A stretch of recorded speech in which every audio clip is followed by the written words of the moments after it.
He slammed the table so hard the whiskey glass jumped. "You can't be serious," my father shouted, his face turning red as the veins in his neck pulsed. I stayed seated, calm, steady. "I am," I said. "Congratulations to Lily." He stared at me like I'd stabbed him. Maybe in a way I had. That morning I'd handed over the power of attorney and the house keys. The same house I'd spent 3 years managing while he recovered from his stroke, paying his bills, handling his company, keeping his reputation intact. And now all of it belonged to Lily. 8 weeks ago she'd shown up, glossy hair, fake tears, smelling like Dior and redemption. My sister, the golden child who disappeared for years, returned just in time for the reading of the will. I should have seen it coming. When we were kids, I was the one who stayed late cleaning up after dinner, while she danced in the living room. Father always said, "Lily special. You take care of her." All right. I did always, even when she didn't deserve it. When she left home at 19, he called it finding herself. When I stayed to help him rebuild after Mother's death, he called it duty. I didn't mind then.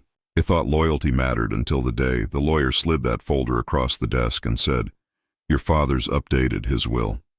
I remember the smell of his cologne that afternoon. "Oak and regret. Don't take it personally," he said, not looking at me. "She's my daughter, too." "She's your daughter?" I corrected softly. "I was just your replacement wife." He flinched, but didn't deny it. That was the last honest thing between us. I didn't argue. I didn't cry. I smiled and told him I understood because I already had a plan. Revenge doesn't always scream. Sometimes it whispers through documents and signatures. The business he rebuilt with my help. The one I'd legally managed for years. Every contract, every partnership, every property, all registered under a holding company, my holding company. He never asked. He trusted me with everything. Why wouldn't he? I was the loyal one, the quiet one. When he decided to transfer everything to Lily, he assumed it would be simple. It wasn't. All I inherited was the name. Hollow, pretty, and bankrupt by design. The real assets were elsewhere. Safe, clean, untouchable. Lily didn't notice at first. She was too busy redecorating the house, hosting dinners, posting family reunion photos. I smiled at everyone, silent, watching. The first time she realized something was wrong was when her new lawyer called. "Your father's estate has complications," he said carefully.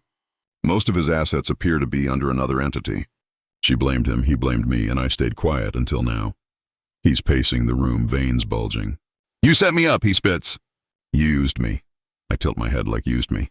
"You can't do this," he says. "I already did." I slide the envelope across Thedable, the one I'd left for him to find after I walked out.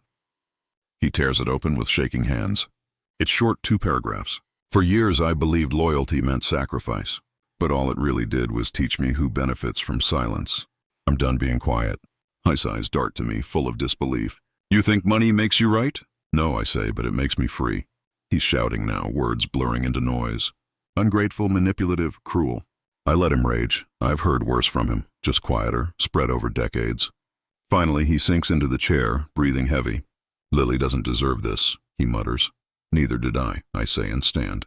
I leave the house keys on the table beside the empty glass.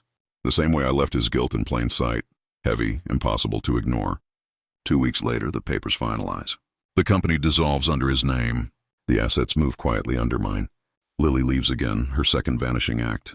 Father retreats into silence, surrounded by everything that used to be his, but now belongs to Noonie. As for me, I don't celebrate. Revenge isn't about victory. It's about release.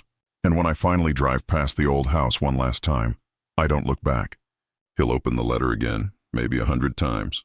He'll search for regret in my words. There isn't any only truth. Because I gave him 3 years of sacrifice, he gave me 8 weeks of betrayal. And in the end, we both got what we deserved. He lost everything, and I finally learned how to let go.